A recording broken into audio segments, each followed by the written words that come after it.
Hey there everybody, it's Austin Bach, and today we're playing on the Magic Online Beta client to try out some Rivals of Ixalan Standard.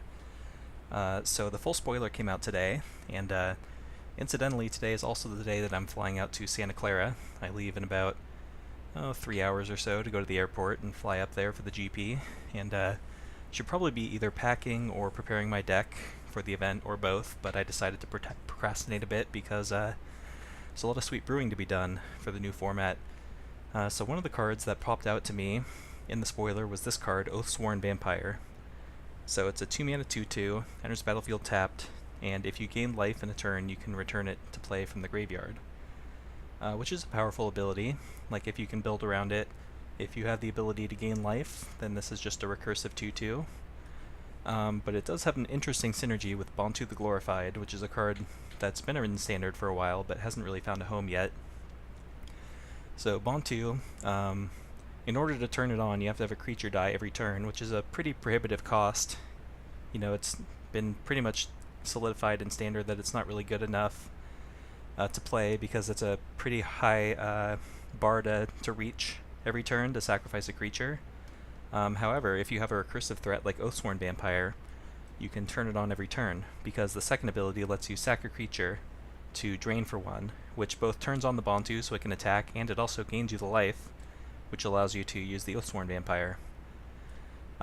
There's also, not only is that a good synergy just because you can grind people out, but there's also some infinite combo potential with these two cards, because there's this new card called Pitiless Plunderer that whenever a creature you control dies, you get a treasure. So you sack an Oathsworn Vampire, you get a treasure out of the deal, which helps you contribute to recasting it and then resacking it. So, you know, obviously the Magical Christmas Land scenario is that you have 4 Pitiless Plunderers out, then every time you sack an Oathsworn Vampire with Bontu, you get 4 treasures, which allows you to pay the cost of both Bontu and recasting the Oathsworn Vampire, so you can just combo someone out in 1 turn. But that's a little difficult, so we're looking for other ways to cheat it into play.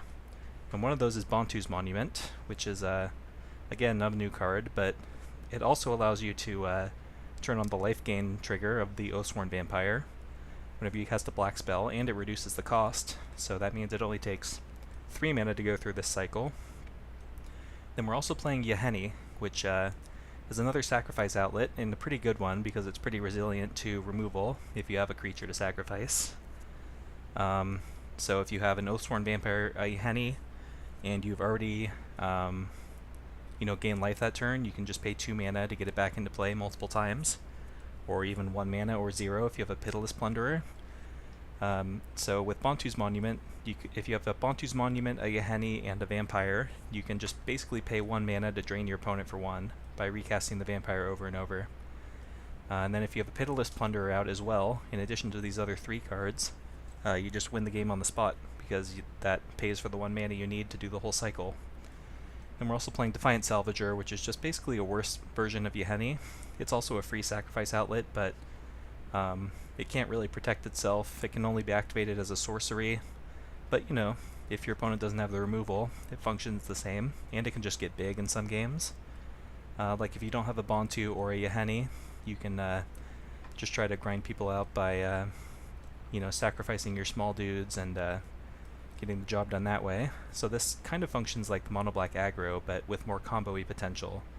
And then we've also got Dread Wanderer and Scrap Heap Scrounger, which have been around for a while, but if you don't have your Vampire, you still want to have sacrifice fodder for your Bontu and your Uhany and whatnot, so this just kind of fills in the curve, allows you to play a bit of a beatdown game.